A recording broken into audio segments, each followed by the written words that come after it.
essa cultura de passar a mão na cabeça, a pessoa fica magoadinha, vai lá na gestão de pessoas, a gestão de pessoas passa a mão na cabeça dele, ai, tadinho, coitadinho e tal, você criar esse tipo de questão, você está criando um monstro que depois você não consegue se defender.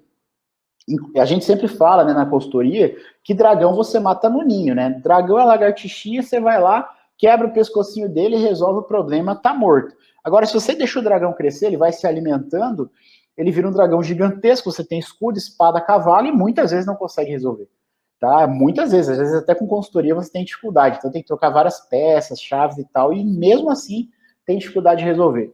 Então, o que a gente traz aqui da metodologia? Você tem que entender as causas, né? Por que a cultura é daquele jeito, tá? E existem tipos de cultura, tá, pessoal? Existem culturas que são mais focadas, por exemplo, numa questão mais permissiva, ou seja, uma permissividade maior. Quando a gente fala em permissividade, é permitir baixo desempenho, ser complacente e tal. E tem culturas que é uma cultura assim, é muito mãe, muito pai, muito paternalista, muito maternalista. Então, isso também atrapalha. Então, não dá para ser um bloco de gelo, mas também não dá para ser, né, a casa da mãe Joana, ok? Muito bem, mas como é que a gente transforma resultados das empresas através da cultura? Eu diria uma coisa, a gente só consegue transformar os resultados da empresa através das pessoas. Esse é um ponto que tem que estar bem claro. A gente não consegue transformar a cultura, resultados de uma empresa se não for através das pessoas, ok? Então, pela melhor tecnologia que você tenha, o melhor processo que você coloque, se as pessoas não aceitarem, se ele não for bem aceito, naturalmente você vai ter dificuldades de implementação. Como é que a gente faz isso?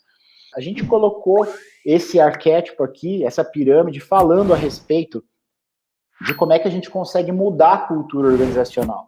Então, enxergar, né, assimilar, executar e ir além. São 4 passos que a gente utiliza para sair das experiências até os resultados. Então, assim, ó, experiências promovem crenças, crenças influenciam ações e ações produzem resultados. Então, qual que é o grande ponto aqui? Primeira coisa que a gente tem que fazer é enxergar o que está acontecendo. E aí nós temos que colocar todas as pessoas na mesma página. As pessoas têm que estar na mesma página. Elas têm que estar alinhadas, elas têm que ter a mesma visão do que está acontecendo. Então, isso é muito importante. E muitas vezes, aceitando e pedindo feedback, aceitando e dando feedback sobre coisas que são difíceis, tá? Então, eu até brinco, né? Tem uma expressão que eu uso que é gestão pele fina. O que é gestão pele fina? Qualquer coisa dói, tudo dói. Ele falou torto comigo, sabe, essa cultura mais assim, mais sensível e tal. Então, assim, primeira coisa é enxergar, ter assim, digamos, nos pratos limpos, como é que as coisas funcionam aqui, o que a gente pode melhorar. Segundo, buscar a assimilação e a compatibilização entre os desejos de cada colaborador e os desejos da empresa. Então, assim, ó, se você tem os teus valores, se você tem as tuas premissas, e essas premissas não estão adequadas, ou elas não, digamos assim, não se encaixam com as premissas da empresa, você não tem que ficar na empresa. Assim, ó, eu digo para você, se é uma cultura de muito tempo, é uma cultura que é assim, às vezes até em nível de diretoria, que foi o meu caso ali específico, mesmo em nível de diretoria, você às vezes não consegue fazer todas as mudanças que você quer. Então, você tem que entender assim, os valores da empresa são compatíveis com os meus? São. Beleza, não são? O que dá para eu trabalhar e o que não dá? Se o que não dá para trabalhar é maior do que dá para trabalhar, você tem que ter o entendimento de se aquilo ali é para você. Você tem que fazer esse tipo de opção. Isso é claro, né? E aí eu digo isso porque, em certa data, eu estava atendendo um cliente em São Bento do Sul, que fica aqui em Santa Catarina, muito embora 70% do nosso faturamento vinha de fora, de Santa Catarina, a gente estava atendendo aqui, e eu lembro desse cliente, a gente estava fazendo a questão de gestão comercial para aumento de faturamento, e o coordenador na verdade, era um grande vendedor que foi promovido a gerente diretamente, ele nem passou a coordenador. E ele era muito bom, esse vendedor, ele vendia muito, ele era bom de liderança, ele era um cara excelente. Só que o que aconteceu?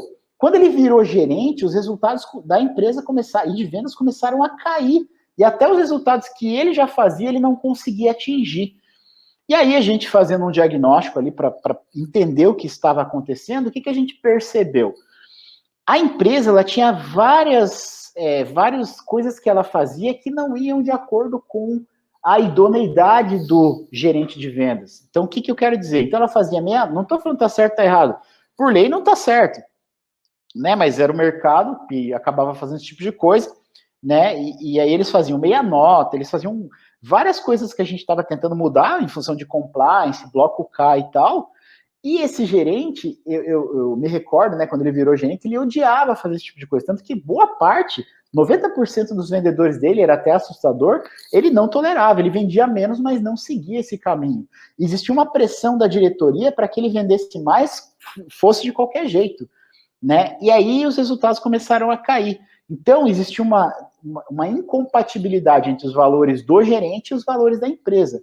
Nós mostramos isso para a diretoria alinhou o seu discurso e a forma de cobrar, e ele estourou de vender. Ele começou a vender muito mais do que ele vendia anteriormente.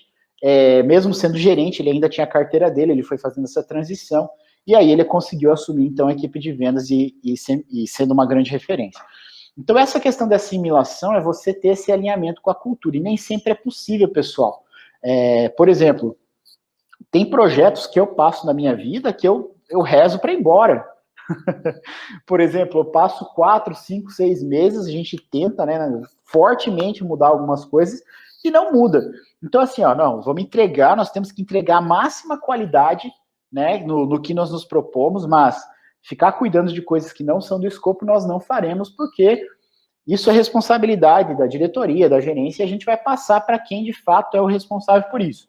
E a gente não se mete mais com essas coisas. Porque às vezes você tenta mudar algumas questões que elas não são passíveis de serem mudadas exatamente porque os valores são incompatíveis. Execução. A gente não ficar de desculpinha, dizendo e apropriando culpa pelos resultados que tem. Então, a gente assumir a responsabilidade. Isso é muito difícil, eu sei que vocês já passaram por aspectos corporativos de pessoas que ficam terceirizando a culpa. A culpa é do fulano, a culpa é do beltrano, a culpa é do ciclano. E qual que é o grande ponto aqui? Cada um tem o seu resultado, você tem que fazer o seu resultado. E, por fim, ir além. Que é questionar sempre o que pode ser feito a mais para que os resultados aconteçam.